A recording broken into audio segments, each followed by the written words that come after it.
Welcome back our channel. So நம்ம channel இன்றைக்கி நம்ம எங்கே வந்திருக்கோம் அப்படிங்கிறத பார்த்தீங்கன்னா,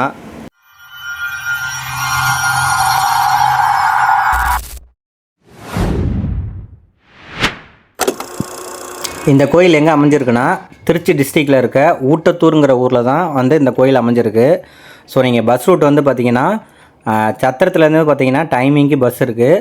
இல்லை நீங்கள் காரு பைக்கில் வரீங்கன்னா நம்ம திருச்சியிலேருந்து பெரம்பலூர் போகிற ரோட்டில் பாடலூர்னு ஒரு ஊர் இருக்கும். ஸோ அந்த ஊரில் வந்து ரைட்டில் கட் பண்ணிங்கன்னா இந்த ஊட்டத்தூருக்கு வந்து ஒரு 5 கிலோமீட்டர் தான் டிஸ்டன்ஸ் இருக்கும். ஸோ நாங்கள் ஈஸியாக வந்துடலாம். இந்த கோயிலோட சிறப்பு என்னன்னு பார்த்தீங்கன்னா, உங்களுக்கு சிறுநீரக பிரச்சனை எந்த பிரச்சனையாக இருந்தாலும் இங்கே இருக்க சிவபெருமானை வழிபட்டுட்டு இந்த கோயிலில் வந்து பார்த்திங்கன்னா வெட்டி வேற 48 இதாக பிரித்து ஒரு மாலையாக கட்டி வச்சுருப்பாங்க. ஸோ அந்த மாலையும் இந்த புனித தலத்தில் இருக்க தீர்த்தத்தையும் வந்து அர்ச்சனை பண்ணி தருவாங்க. ஸோ நீங்கள் அதை வந்து ஒரு 48 நாளைக்கு அந்த தண்ணியை குடிச்சிட்டு வந்தீங்கன்னா உங்களுக்கு சிறுநீரக பிரச்சனை எந்த பிரச்சனையாக இருந்தாலும் தீந்துடும் அப்படிங்கிறது தான் இந்த கோயிலோட சிறப்பு.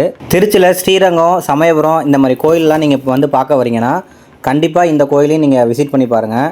சமயபுரத்துலேருந்து ஒரு 15 கிலோமீட்டரில் தான் இந்த கோயில் இருக்குது. ஸோ மறக்காமல் வந்து இந்த கோயிலை விசிட் பண்ணி பாருங்கள். இந்த கோயிலோட மூலவர் வந்து சுத்த ரத்னேஸ்வரர், உற்சவர் வந்து பார்த்திங்கன்னா சோமஸ்கந்தர், தாயார் வந்து அகிலேண்டேஸ்வரி, தீர்த்தம் வந்து பார்த்திங்கன்னா பிரம்ம தீர்த்தம். இந்த கோயில் இருக்க ஊரோட பேர் வந்து பார்த்திங்கன்னா அந்த காலத்தில் ஊற்றத்தூர் அப்படின்னு இருந்தது. ஸோ காலங்கள் போக போக இப்போ வந்து பார்த்திங்கன்னா கரண்டாக ஊட்டத்தூர் அப்படிங்கிறது தான் இப்போ இருக்க பேர். 2025 இந்த கோயில் ரெனோவேஷன் பண்ணும்போது ஏகப்பட்ட கல்வெட்டு கிடச்சிது. அந்த கல்வெட்டின்படி இந்த கோயில் வந்து முதலாம் பராந்தக சோழன் வந்து கட்டியிருக்காரு. கிபி 935 வந்து இந்த கோயில் கட்டப்பட்டது. அதுக்கப்புறம் பார்த்திங்கன்னா ராஜராஜன் சோழன் வந்து இந்த கோயிலை வந்து கற்கோயிலாக வந்து கட்டியிருக்காரு. ஸோ இந்த கோயிலில் வந்து இப்போ ரீசெண்டாக வந்து 40க்கும் மேற்பட்ட கல்வெட்டுகள் வந்து கண்டுபிடிச்சிருக்காங்க. பிரம்மதேவன் இந்த தளத்தில் வந்து சிவபெருமானை வழிபட்டு புனித நீரை கொண்டு போய் தீர்த்தமாக உருவாக்கியிருக்காரு. ஸோ இதுதான் இந்த கோயிலோட ஹிஸ்ட்ரி. இந்த கோயிலை நிறைய பேர் வழிபட்டு போனவங்க சிறுநீரக பிரச்சனையிலேருந்து மீண்டு வந்ததாக நிறைய பேர் சொல்லியிருக்காங்க. ஸோ அது மட்டும் இல்லாமல் நியூஸ்லலாம் வந்து பார்த்திங்கன்னா இந்த கோயில் வந்து ஏற்கனவே வந்திருக்கு. ஸோ நீங்கள் அதையும் போய்ட்டு விசிட் பண்ணி பார்க்குறதா பார்க்கலாம். இப்போ நம்ம அப்படியே உள்ளார போவோம். ஸோ உள்ளார போகும்போது சைடில் பார்த்திங்கன்னா ஏகப்பட்ட கல்வெட்டுகள்லாம் இருக்கும். நம்ம சொல்லியிருந்த பிரம்ம தீர்த்தம் வந்து பார்த்திங்கன்னா இங்கே ஒரு கிணறு மாதிரி இருக்குது பாருங்கள். ஸோ இதில் இருந்து தான் அந்த பிரம்ம தீர்த்தத்தை எடுத்து கொடுக்குறாங்க. ஸோ இதை வந்து சிவபெருமானோட இதில் வந்து பூஜை பண்ணி கொடுப்பாங்க. நம்ம அதை வந்து 48 நாளைக்கு இது பண்ணிட்டு வந்தோம்னா ஸோ சிறுநீரக பிரச்சனைகள் அனைத்தும் தீரும் அப்படிங்கிறது தான் இந்த கோயிலோட மிகச்சிறப்பு. அது மட்டும் இல்லாமல் இந்த கோயிலோட சிற்பங்கள்லாம் பார்த்திங்கன்னா சூப்பராக ரொம்ப அழகாக இருக்கும். கிட்டத்தட்ட உங்களுக்கு வந்து ஸ்ரீரங்கம் கோயில் உள்ளார போகிற மாதிரியே ஒரு ஃபீல் தான் கொடுக்கும். ஸோ இங்கே இருக்க தூண்லாம் நீங்கள் பார்த்தீங்கன்னாவே தெரியும். ஸோ எந்தளவுக்கு ஒரு பழமை வாய்ந்த கோயில் எவ்வளோ பிரமிப்பாக இருக்குது அப்படிங்கிறத வந்து ஸோ நீங்கள் பார்க்கும்போது தெரியும். அந்த தூணில் இருக்க சிற்பங்கள்லாம் பார்த்திங்கன்னா வந்து மிக நேர்த்தியாகவும் ரொம்ப அழகாகவுமே இருக்கும்.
இந்த வீடியோ உங்களுக்கு பிடிச்சிருக்கோங்கிறத நாங்கள் நம்புகிறோம். திருச்சி, பெரம்பலூர் சரௌண்டிங்கில் இருக்க சுற்றுலா தலங்கள், இந்த மாதிரி புனித ஸ்தலங்கள் இது எல்லாத்தையுமே நம்ம கவர் பண்ணி நம்ம சேனலில் போட்டுட்ருக்கோம்.